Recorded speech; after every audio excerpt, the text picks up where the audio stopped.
కేసీఆర్ ప్రభుత్వం పేద ప్రజల అభ్యున్నతి కోసం అమలు చేస్తున్న సంక్షేమ పథకాలను మరింత మెరుగ్గా ఇస్తామని అమలు చేయలేని వాగ్దానాలిచ్చి ప్రజల ఓట్లతో గెలిచిన కాంగ్రెస్ ప్రభుత్వం వాటిని ఖచ్చితంగా అమలు చేయాలని కోరుతూ దుమ్ముగూడెం మండల కమిటీ ఆధ్వర్యంలో మండల తహసీల్దార్ కార్యాలయం వద్ద ధర్నా చేసి వివిధ డిమాండ్లతో కూడిన వినతి పత్రాన్ని డిప్యూటీ తహసీల్దార్ ధరణి బాబుకి అందజేశారు.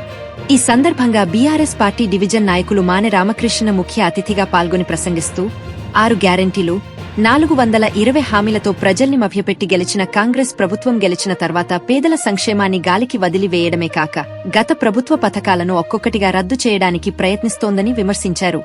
రైతు బీమా ప్రీమియం కట్టకుండా రైతు బీమాకు మంగళం పలకనుందని, మరోపక్క ఆడబిడ్డ వివాహానికి అండగా నిలిచేందుకు కేసీఆర్ ఎంతో ప్రతిష్టాత్మకంగా అమలు చేసిన కళ్యాణ లక్ష్మీష పథకాలను తులం బంగారం పెంచి ఇస్తామని చెప్పిన కాంగ్రెస్ ప్రభుత్వం కోర్టు ఆదేశాలు పేరుతో రద్దు చేయడానికి సిద్ధమైందని ఆవేదన వ్యక్తం చేశారు.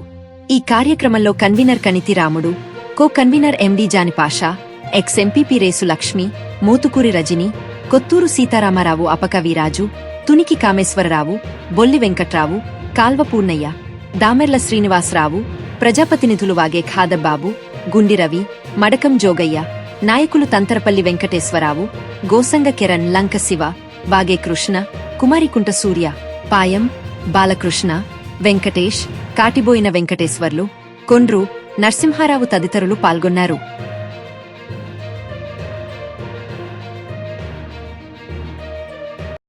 కేటీ రామారావు గారి నాయకత్వంలో వారి ఆదేశాల మేరకు తెలంగాణ రాష్ట్రం మొత్తం కూడా ప్రజానికానికి ఈ కాంగ్రెస్ పార్టీ ప్రభుత్వం, ముఖ్యమంత్రి రేవంత్ రెడ్డి గారు నిరంకుశ పాలన, ప్రజా వ్యతిరేక పాలన చేస్తున్నాడు.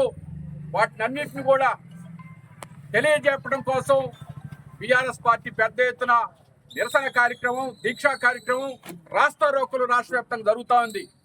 దాంట్లో భాగంగా ఈరోజు మన దుమ్మగూడెం మండలంలో మండల పార్టీ ఆధ్వర్యంలో ఇక్కడ పెద్ద ఎత్తున విచ్చేసినటువంటి పార్టీ శ్రేణులు, కార్యకర్తలు, నాయకులు అందరికి కూడా నమస్కారాలు తెలియజేసుకుంటూ, ప్రధానంగా కాంగ్రెస్ పార్టీ ముఖ్యమంత్రి రేవంత్ రెడ్డి గారు ఆ రోజు ఏదైతే ఉందో కేసీఆర్ గారు 10 సంవత్సరాల సుపరిపాలనలో పేదింటి వారు పెళ్లి చేసుకోవాలంటే చాలా ఇబ్బంది పడుతున్నారు.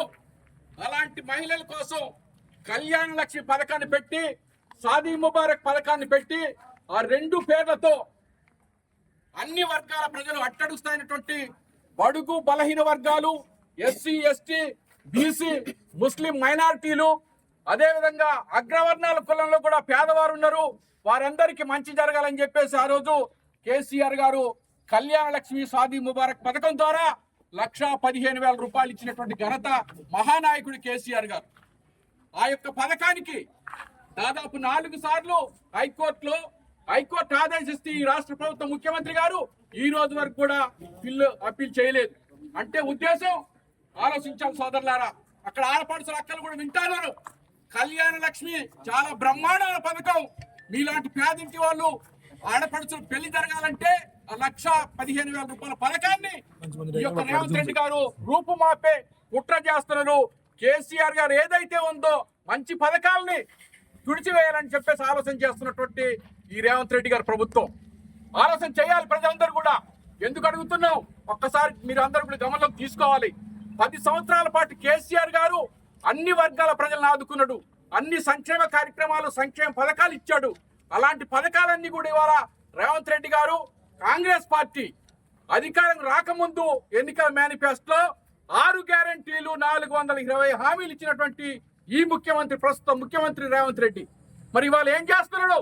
కనీసం వాళ్ళు చెప్పినటువంటి 6 గ్యారెంటీలు కానివ్వండి, 420 హామీలు కానివ్వండి, ఎక్కడన్నా అమలు చేసేటటువంటి దాఖలాలు కనపడుతున్నాయని చెప్పి ప్రశ్నిస్తా ఉన్నాం, అడుగుతా ఉన్నాం. ఎందుకు మీరు ఇచ్చిన వాగ్దానాలు ఎందుకు అమలు చేయట్లేదు? అదేవిధంగా కేసీఆర్ గారు పెట్టినటువంటి సంక్షేమ పథకాలు ఎందుకు ఎక్కడ కూడా కొనసాగించే పరిస్థితి కనపడతలేదు? ఏమిటంటే ప్రజలందరూ కూడా రాష్ట్ర వ్యాప్తంగా పెద్ద ఎత్తున తిరుగుబాటు చేసే కార్యక్రమం చేస్తూ ఉన్నారు.